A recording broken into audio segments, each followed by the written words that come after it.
Year 2024 almost end అయిపోతుంది. 2025లోకి నేను, నా ఫ్యామిలీ, నా వాళ్ళందరూ ఎంటర్ అవుతున్నారు.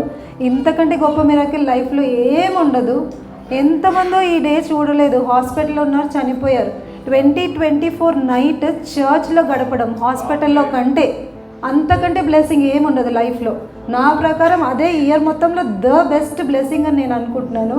అయితే 2024 బిగినింగ్లో నేను ప్రామిస్ కార్డ్ తీసుకున్నాను. ప్రామిస్ కార్డ్ నేను అంతగా ఇంపార్టెన్స్ ఇచ్చేదాన్ని కాదు, ఏదో ప్రామిస్ చూసుకునేదాన్ని, పక్కన పెట్టేసేదాన్ని. సండే స్కూల్ మినిస్ట్రీ నేను యాక్సెప్ట్ చేసినప్పుడు, దేవుడు నాతో మాట్లాడినప్పుడు, సండే స్కూల్ మినిస్ట్రీ నేను స్టార్ట్ చేసినప్పుడు నేను మెల్లిమెల్లిగా దేవునిలో ఎదగడం స్టార్ట్ అయ్యాను.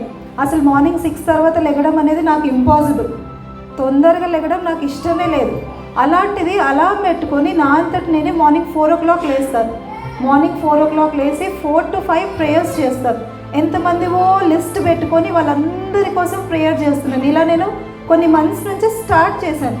నాకు చాలా సాటిస్ఫాక్షన్ అనిపించింది. దానివల్ల నిద్ర సరిపోదు, రెస్ట్లెస్గా స్కూల్లో అనిపించేది. అయినా పర్వాలేదు దేవా, నాకు 1 hour నిద్ర లేకపోయినా పర్లేదు, నేను 4 o'clock మార్నింగ్ లేచి ఖచ్చితంగా 1 hour ప్రేయర్స్ నా కోసం కాదు మిగతా అందరి కోసం చేస్తాను అన్న డెసిషన్ నేను తీసుకున్నాను. అలా 1 day 2 day 3 days చేశాను. నేను అనుకున్నాను 1 week కూడా చేయలేనేమో, నాకు నిద్రపోవడం అంటే చాలా ఇష్టం కదా. కానీ 5-6 months అవుతుంది నేను నాన్ స్టాప్ చేయగలుగుతున్నాను. సో నేను చాలా హ్యాపీగా ఫీల్ అయ్యాను. ఓకే, నేను 2024లో చాలా ఇంప్రూవ్ అయ్యాను దేవుల్లో. మార్నింగ్ 4 o'clock లేసి ప్రేయర్ చేస్తున్నాను, సండే స్కూల్లో కూడా యూజ్ అవుతున్నాను. సో నేను స్పిరిచువల్గా ఎదుగుతున్నాను అని చాలా హ్యాపీగా ఫీల్ అయ్యాను.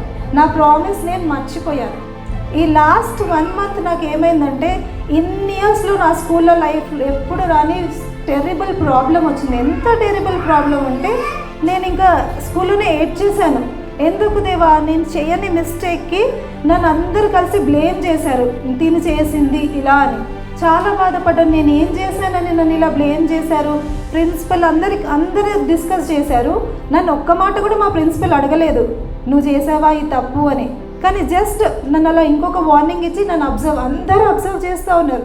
ఇన్ఛార్జ్ అందరు నన్ను సీరియస్గా చూస్తూ ఉన్నారు. నేను చాలా బాధపడ్డాను. 2 days చూశాను, 3 days చూశాను, 4 days చూశాను. ఎందుకు నన్ను ఇలా చేస్తున్నాను, నేనేం తప్పు చేయలేదు కదా, వెళ్ళి నేను ప్రిన్సిపల్తో మాట్లాడుతాను, ఆయనకు డైరెక్ట్ చెప్తాను నేనేం తప్పు చేశాను, నాకు ప్రూవ్ చెయ్యి అని అందాం అనుకున్నా. అప్పుడు నేను బైబిల్ చూస్తే దేవుడు నాకు క్లియర్గా చెప్పాడు, నువ్వేం మాట్లాడకు, మౌనంగా ఉండు. దేవునితోనే ఆర్గ్యూ చేసిన, ఏంది దేవా నేను కరెక్ట్ అయినప్పుడు నేను వెళ్ళి ఎందుకు మాట్లాడదు, నేను అడుగుతా, ప్రూవ్ చూపించు అని అడుగుతాను ప్రిన్సిపల్ని అని. అయినా దేవుడు సైలెంట్గా ఉండమని చెప్పాడు. మళ్ళీ నేను యూట్యూబ్లో రీల్స్ చూస్తుంటే ఆ రీల్స్ ద్వారా కూడా ఇదే వస్తుంది, నువ్వు మౌనంగా ఉండు, నువ్వేం మాట్లాడకు, నువ్వు మౌనంగా ఉండు, ఏం మాట్లాడకు. ఒకరోజు మా ఇన్ఛార్జ్ మ్యామ్ నా దగ్గరికి వచ్చి, ఎవరైతే అందరి మీద కంప్లైంట్స్ చెప్తుందో ఆమె నా దగ్గరికి వచ్చి చెప్పింది, నువ్వేం చేయకు, నువ్వు సైలెంట్గా ఉండు, నీ పక్షంన యుద్ధము దేవుడు చేస్తాడు అని. నేను అలానే కంటిన్యూ చేస్తూ ఉన్నా. సో ఒకరోజు నేను నా డైలీ వర్క్స్ చదువుతున్నప్పుడు నా బైబిల్ టర్న్ చేస్తే నా ప్రామిస్ కార్డ్ దొరికింది, 2024 ప్రామిస్ కార్డ్. అదేంటంటే జోబ్ 11:15, యోబు 11:15. దాంట్లో ఏముందంటే, నిశ్చయంగా నీవు నిర్దోషివై సంతోషించేదవు. అసలు ఫస్ట్ యోబులోంచి వచ్చిందని కానీ నేను భయపడ్డా. అందుకైనా నాకు ఈ ప్రాబ్లమ్స్ అన్నీ వచ్చినాయి. ఇన్ని ఇయర్స్ లేని ప్రాబ్లం, యోబ్ అంటేనే ప్రాబ్లమ్స్ బాబోయ్. అందుకేనా ఈ ప్రాబ్లమ్స్, ఎందుకు దేవా నాకు ప్రామిస్ కార్డ్ యోబులోంచి ఇచ్చావని బాధపడ్డా. కానీ ఆ వర్స్లో నాకు క్లియర్గా దేవుడు చూపిస్తున్నాడు, నువ్వు నిశ్చయంగా ఏ తప్పు చేయలేదని నేను ప్రూవ్ చేస్తాను, నువ్వు చేయక్కర్లేదు, నేను ప్రూవ్ చేస్తాను, నువ్వు హ్యాపీగా 2025లో అడుగు పెడతావని. అప్పటి నుంచి నేను చాలా హోప్ఫుల్గా ఉన్నాను. అంటే ఆ రోజు నేను అర్థం చేసుకున్నాను, బైబిల్లో ప్రతి వర్డ్ రియల్గా మన లైఫ్లో నెరవేరుతుంది. మనం నెగ్లెక్ట్ చేస్తాం కానీ దేవుడు మర్చిపోడు.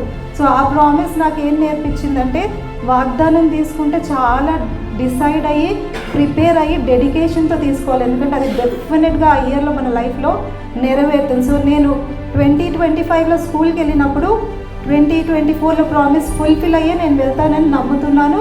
అదే హ్యాపీనెస్తో 24ని నేను ఎండ్ చేస్తున్నాను. Thank you.